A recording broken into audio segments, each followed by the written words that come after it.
The concept that neuroplasticity follows focus is one of the most powerful, yet often misunderstood ideas in neuroscience and human performance. It speaks to the brain's remarkable ability to rewire itself, what we call neuroplasticity. But more importantly, it reminds us that this capacity is not automatic. It is guided by what we pay attention to. And when we combine that with a calm, focused mental state, we create the optimal conditions for meaningful learning, behavioral change, and internal alignment. Let's explore what this really means. Neuroplasticity is the process by which the brain changes its structure and function in response to experience. This can include forming new connections between neurons, strengthening existing pathways, or pruning away connections that are no longer useful. But here's the key. The brain doesn't just change because time passes. It changes in response to where you direct your conscious attention. If your attention is scattered, inconsistent, or hijacked by stress, the brain will reflect that. It will reinforce fragmentation, distraction, and anxiety. On the other hand, when your attention is focused, deliberate, and anchored in calm awareness, the brain reinforces clarity, resilience, and depth. This is where the science becomes motivational, because it tells us that we are not victims of circumstance. We are active participants in shaping our own nervous system. Every time you choose to direct your focus, especially in moments when distraction would be easier, you are literally sculpting your brain. You're building a biological infrastructure for the type of life you want to live. And that focus doesn't require intensity in the way we often think of it. It requires presence. It requires being fully engaged with what you're doing, even if it's something simple like breathing, reading, or observing your thoughts. But here's where the idea connects to relaxation and the natural unfolding of what's meant for you. Many people try to force change. They push themselves into high-pressure learning environments or extreme emotional states, believing that intensity equals transformation. But what research tells us is that as neuroplasticity is gated, it's enabled or disabled by your internal state. Specifically, plasticity is most accessible when the nervous system is in an calm yet alert mode, not panicked, not drowsy. Clear, open, relaxed focus. If your body is in a state of stress, your brain is in a defensive mode. It's trying to protect, not evolve. In this state, the neurochemicals that support change, such as brain-derived neurotrophic factor, a BDNF, and acetylcholine, are reduced. Your capacity to learn or absorb new patterns diminishes. This is why practices like mindfulness, breathwork, and even non-sleep deep rest NSDR have gained so much scientific credibility. They create the physiological conditions that allow focused attention to have a deeper impact on the brain. They clear the noise from the system. They allow you to attend to what matters without mental interference. When you are in this state and you focus on something meaningful, whether it's a goal, a lesson, or a realization, you are far more likely to encode that experience into long-term wiring. Think about it like this. If your focus is a spotlight, your internal state is the environment in which that spotlight operates. A stormy, chaotic environment scatters the light. A calm, stable space allows the light to land precisely where it needs to. This is why relaxation is not a luxury, it's a performance tool. It allows you to stabilize your system so that your attention becomes a more powerful agent of change. Now, the connection to what's meant for you will come naturally becomes clear. When you cultivate calm focus, you align with your brain's natural way of processing and adapting. You're not trying to impose change. You're inviting it. You're not forcing outcomes. You're allowing your internal system to reveal the next step organically. In this state, insight becomes more accessible. Creativity surfaces, subtle intuitions arise, and you begin to notice opportunities and connections that were previously outside your awareness. This isn't magic, it's biology. So when you hear the phrase, relax, what's meant for you will come, understand that it's not about passivity. It's about entering the neurological sweet spot where your focus becomes a tool for transformation and your brain becomes a partner in discovering your path. By learning to regulate your focus and your internal state, you're creating the conditions for neuroplasticity to do its work. You're not chasing destiny, you're becoming attuned to it. And that is one of the most empowering scientific truths available to us. Your brain changes based on where you place your attention, and your attention becomes more powerful when you are calm. So relax, not to retreat, but to sharpen your ability to meet life with clarity. What's meant for you isn't found in the noise. It emerges from the stillness you choose to create.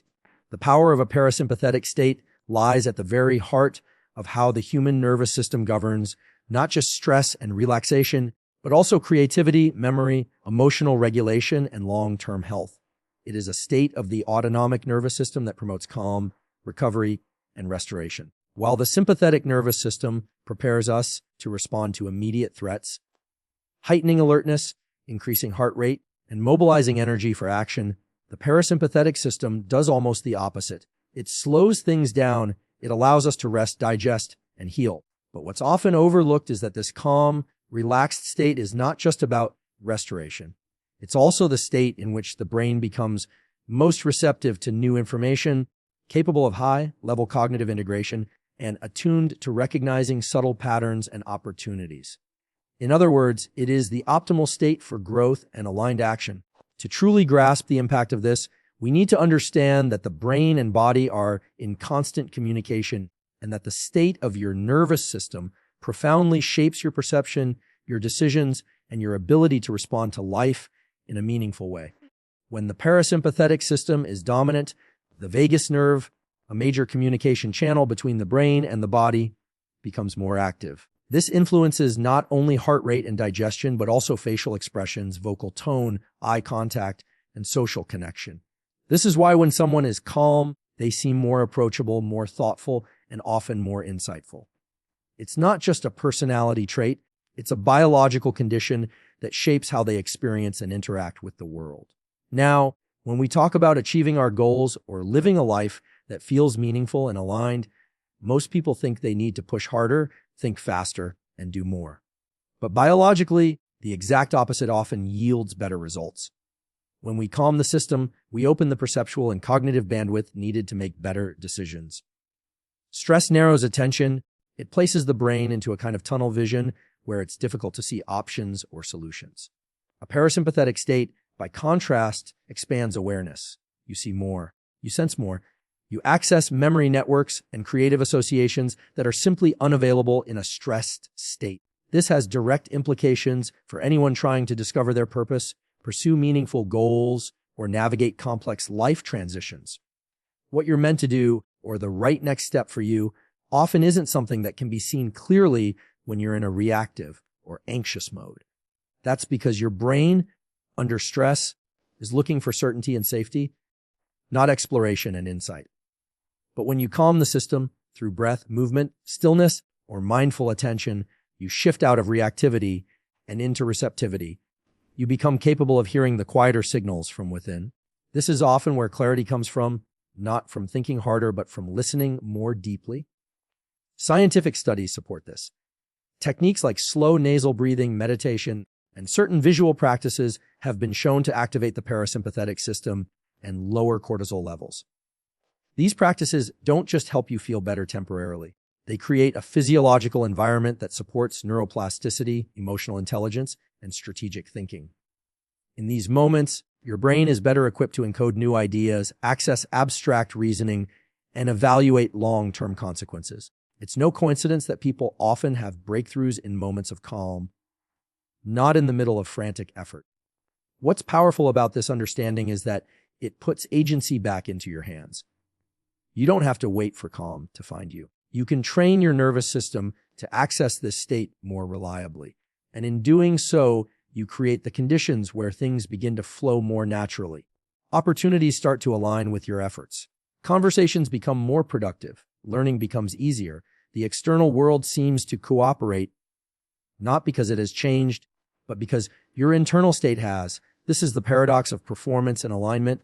The more we try to control outcomes through force, the more resistance we often create. But when we create internal conditions of safety and calm, we unlock the part of the brain that is capable of recognizing what fits, what's right, and what feels aligned. This doesn't mean we don't take action. It means that action arises from a deeper sense of clarity. It becomes more accurate, less desperate, and more powerful. So when we say, what's meant for you will come naturally, it's not about fate or magical thinking. It's about understanding how your biology works. The more time you spend in a parasympathetic state, calm, centered, open, the more likely you are to notice what fits for you. You don't have to chase every possibility. You become selective, discerning. You know what to say yes to and what to let pass. And that is a powerful shift. In the end, the nervous system is not just a stress regulator, it is a guidance system. When you learn how to regulate your state, you gain access to deeper intuition, sharper perception, and more authentic action. That's not passivity. That's intelligence. Relax, not because life will solve itself, but because your calm state is the key to solving it. That's the biology of alignment. Biology supports patience in a way that most people underestimate. We live in a culture that often glorifies speed.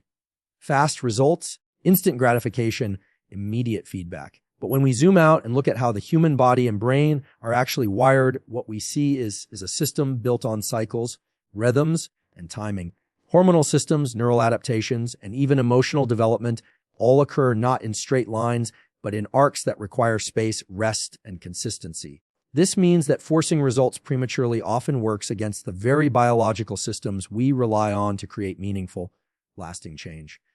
Let's begin with how change happens at a neurological level. The brain is made of billions of neurons, and the connections between them, called synapses, strengthen or weaken based on experience. But these changes don't happen instantaneously. When you're trying to learn something new, form a habit, or shift a mindset, your brain undergoes a process known as synaptic plasticity. This process involves the release of specific neurochemicals like dopamine, acetylcholine, and brain-derived neurotrophic factor, BDNF, which helps signal that a certain experience is important and should be reinforced. But those chemical signals are not constantly available. They rise and fall based on your internal state, your sleep, your nutrition, and your emotional environment. This is why the timing of your efforts matters. The brain needs not just stimulation, but also rest in order to consolidate learning and wire new patterns. The same principle applies to the endocrine system, which governs hormones. Hormones like cortisol, adrenaline, testosterone, estrogen, and melatonin all follow circadian and ultradian rhythms. This means that your biological clock plays a significant role in when you feel energized, when you feel creative, when you need to recover, and when you're ready for action. Forcing yourself to work or push during biologically low points can lead to burnout, inefficiency, and even mood disturbances. On the other hand, aligning your effort with your body's natural rhythms enhances both performance and well-being. This alignment is not just efficient, it is sustainable. What's often misunderstood is that growth and achievement don't come from doing more, they come from doing the right things at the right times. Patience allows you to observe those windows of readiness. It gives your biology a chance to prepare. Think of how muscles grow. You don't grow while lifting weights. You grow during recovery, when the body repairs and strengthens the fibers that were stressed during training. If you don't rest, the growth never happens. The same is true cognitively and emotionally. Emotional resilience doesn't emerge from constantly pushing through. It develops in the space where the nervous system can recalibrate and make sense of what just happened. When we understand that biology works in cycles, we start to see the value of pacing. Not every season of life is meant for output. Some seasons are meant for input, learning, observing, reflecting. Others are meant for integration, where you allow what you've learned to settle into your system before moving forward. This is not stagnation. This is preparation. It's how your body and brain build a foundation strong enough to support future growth. Pushing through this phase out of impatience often leads to shallow results that don't last. This understanding brings us back to the idea that what's meant for you will come naturally. But only if you're attuned to the timing of your biology. Natural doesn't mean effortless. It means it arrives in alignment with your readiness. And readiness is not just mental, it's physiological. You can want something desperately, but if your nervous system is dysregulated, your hormones are out of sync, or your mind is in a constant state of fight or flight, you will not be in the optimal condition to receive, hold, or execute that opportunity. Patience, in this context, is not passive waiting. It is active preparation. It is creating the internal environment where meaningful outcomes can take root and flourish. What's powerful about this biological truth is that it gives you permission to slow down without guilt. It teaches you that rest is not weakness. Recovery is not laziness. These are required phases of growth. Just as sleep is essential for memory consolidation, periods of waiting, stillness, and reflection are essential for personal and professional development. When you rush, you interfere with the natural sequencing of processes that are smarter and more ancient than your conscious mind. So if you're in a season where things feel slow, where progress seems delayed, remember that this might not be failure. It might be incubation. Trust that your biology is not static.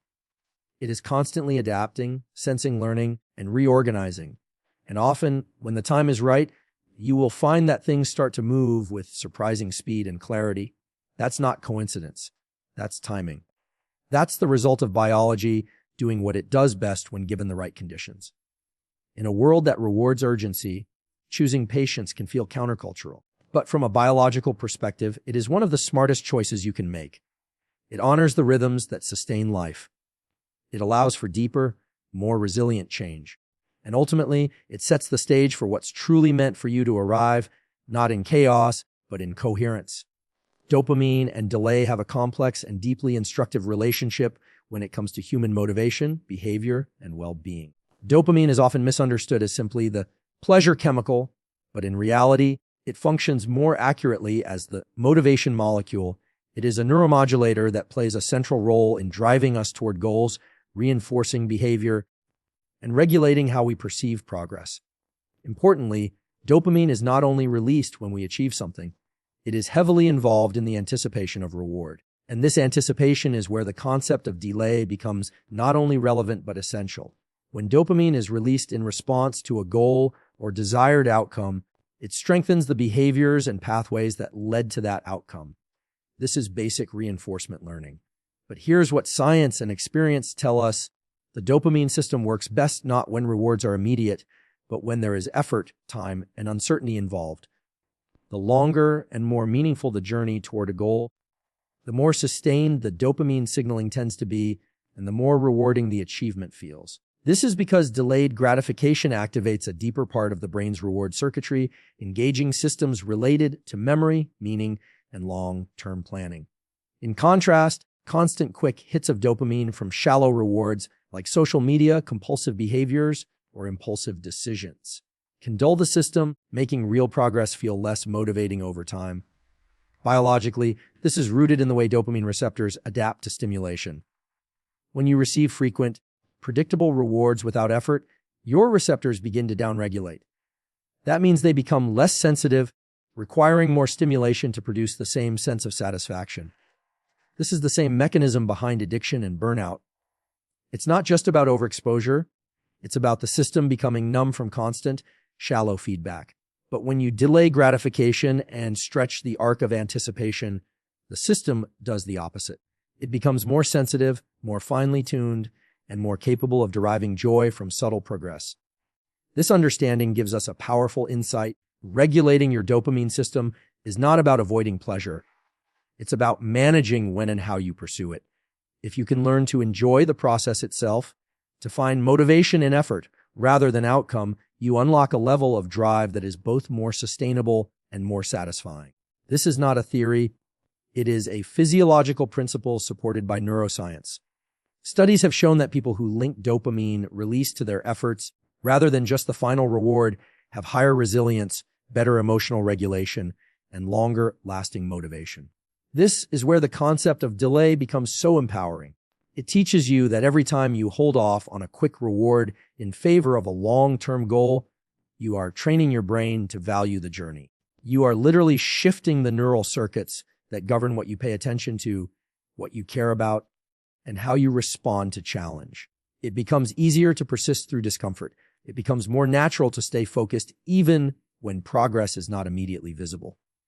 And over time, your capacity for patience, discipline, and strategic thinking increases, not because you force it, but because your brain begins to prefer it. From a broader perspective, this explains why some of the most fulfilling achievements in life, building a meaningful career, nurturing relationships, mastering a skill, or discovering your purpose, cannot be rushed. Their value is tied to the process, to the depth of investment, and to the emotional and neurological imprint that only time can create. The delays are not detours, they are the terrain that shapes the journey. They are what make the destination worth reaching. When you trust the timing of your life and allow goals to unfold with patience, you work with your biology rather than against it. You no longer need to force momentum through stress and urgency. Instead, you allow your dopamine system to pace itself, to reset, to build anticipation in a healthy, regulated way. And as that system becomes more refined, so does your sense of what's truly meaningful. You stop chasing everything and start focusing on what matters. This is the deeper message behind. What's meant for you will come naturally. It's not about waiting idly. It's about understanding that what's meant for you is often revealed through a process of sustained attention, delayed gratification, and consistent effort. And your brain is already equipped to handle that journey if you allow it the space to operate in alignment with its natural rhythm. So every time you feel the urge to rush, to grab the quick win, or to compare your timeline to someone else's, pause and remember, the most rewarding outcomes are not those that come instantly. They are those that your nervous system has time to prepare for, engage with, and savor fully. That's not just a mindset, that's neuroscience. That's the biology of purpose-driven living. Relaxation is not a retreat from action. It is the gateway to intuition, clarity, and intelligent decision-making. The modern world often associates calm with inactivity and hustle with productivity. But neuroscience tells a different story. When we relax, truly relax, we activate specific neural networks in the brain that are responsible for insight, creativity, emotional integration, and long-term planning. These networks, particularly the default mode networks, DMM, become active when we are not focused on an external task, but rather when our minds are allowed to wander, reflect, and process. This state is not laziness. It is a biologically optimized condition for connecting internal dots, making sense of complex information, and arriving at answers that are not visible in moments of stress or forced thinking. When you're constantly engaged in doing problem solving or reacting, you primarily operate from your task-positive network, responsible for external focus and execution. While this system is essential for completing goals and managing day-to-day tasks, it is not designed for introspection or deep insight. It's in moments of relaxation where external pressure is removed that the brain transitions into a more fluid state, allowing your thoughts to organize organically. This is when you suddenly see the solution, feel the clarity behind a decision, or intuitively know the next right step. These are not coincidences. They are neurological patterns emerging from a calm and open state. From a physiological standpoint, relaxation reduces the dominance of the sympathetic nervous system, the system responsible for fight or flight, and enhances parasympathetic activity. This shift slows heart rate, reduces cortisol levels, and increases access to deeper brain structures like the hippocampus and the prefrontal cortex. These regions are involved in memory, foresight, empathy, and planning. In simpler terms, when you relax, you think more clearly, remember more accurately, and understand more deeply. You're not abandoning logic, you're strengthening it by allowing your full cognitive capacity to come online. What's often missed is how this biological shift enhances your ability to tune into your intuition. Intuition isn't some mystical force. It is your brain's ability to synthesize large amounts of information beneath conscious awareness. Every experience, conversation, observation, and emotional response you've had is stored in your nervous system. In a relaxed state, the brain is more capable of accessing and integrating these subtle cues, forming what we experience as a gut feeling or inner knowing. This kind of intelligence isn't loud. It doesn't shout over the noise of stress. It whispers through the quiet of stillness. This is why people often have their best ideas in the shower, on a walk, or in the moments just before sleep. These are times when the brain is not under demand and the body is in a relatively parasympathetic state. The mental space allows for lateral thinking, seeing connections between seemingly unrelated ideas. These spontaneous insights often lead to more accurate, more authentic, and more efficient decisions than those made under pressure. Furthermore, relaxation allows you to re-establish internal coherence. Coherence between mind, body, and intention. When you are constantly tense, your body sends signals of threat to the brain, which in turn narrows your thinking, increases reactivity, and suppresses long-term perspective. But when you consciously slow down through breath, posture, or even gentle movement, you signal to the brain that you are safe. This safety unlocks cognitive flexibility, emotional balance, and a broader perspective. You begin to see not just what's urgent, but what's important. This doesn't mean action is unimportant. On the contrary, the best actions arise from a foundation of internal clarity. A calm nervous system doesn't block movement. It guides it with precision. You begin to take steps that are less about escaping discomfort and more about moving toward alignment. You act not because you're panicked or trying to prove something, but because you sense it is time. That level of timing and internal congruence can't be forced. It must be felt. And to feel it, you must learn to relax into yourself. So when we say, relax, what's meant for you will come, it's not about abandoning responsibility. It's about returning to a biological state where your deeper intelligence becomes accessible. Relaxation isn't a passive waiting room. It's a powerful workspace where intuition and clarity are developed. When you give yourself that space, your next step often rises to meet you, not from the outside, but from within. This is a practice. It involves trusting your nervous system, respecting your biology, and learning to discern the difference between urgency and intuition. One is loud and demanding. The other is quiet but grounded. And when you build the habit of entering that relaxed, attentive state, you begin to navigate life from a deeper place. You don't chase answers. They arrive. You don't force clarity. It emerges. And that's not just philosophy. It's how the human brain and body are designed to operate at their best. When we talk about alignment and flow, many people assume we're describing mystical or esoteric concepts. But from a neuroscience and physiology standpoint, alignment is actually the synchronization between your internal state, your values, emotional tone, cognitive processes, and your external actions. It's a measurable, trainable state of coherence between the mind, the nervous system, and your behavior. Flow, similarly, is not just a pleasant feeling. It is a deeply researched psychological and neurobiological state in which the brain operates with heightened focus, effortless control, and a merging of action and awareness. When you are in alignment, flow is more accessible. And when flow is present, performance, creativity, and satisfaction increase dramatically. Let's begin by looking at what happens to the brain during flow states. Neurologically, flow is characterized by what's known as transient hyperfrontality, the temporary downregulation of the prefrontal cortex, particularly areas involved in self-criticism and time tracking. This creates a state where you feel fully immersed in the task, lose track of time, and experience actions as spontaneous and natural. At the same time, there's a release of neurochemicals like dopamine, norepinephrine, endorphins, and anandamide, all of which enhance motivation, pattern recognition, and emotional elevation. These chemicals are not just feel-good substances. They help wire the brain to repeat what works, reinforce learning, and increase resilience. But here's the key. These neurochemical and cognitive shifts are more likely to occur when your internal state is calm, focused, and in tune with the task at hand. In other words, you have to be in alignment, your body and mind working together rather than in conflict. If you're mentally distracted, emotionally anxious, or physically fatigued, your chances of entering flow decrease significantly.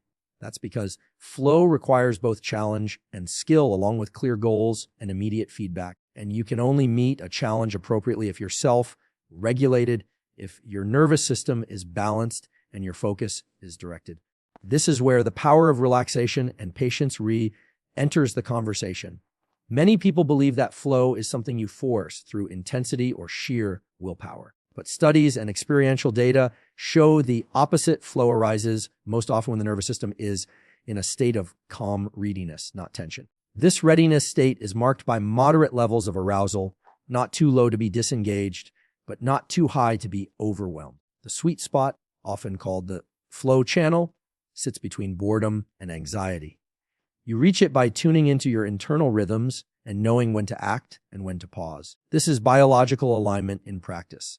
Alignment also involves understanding your own cognitive and emotional wiring. When your actions reflect your core values and authentic motivations, the brain rewards you with sustained dopamine signaling and greater energy efficiency. You're no longer wasting internal resources fighting yourself. This is why people often experience burnout not from working hard, but from working in ways that contradict their deeper intentions.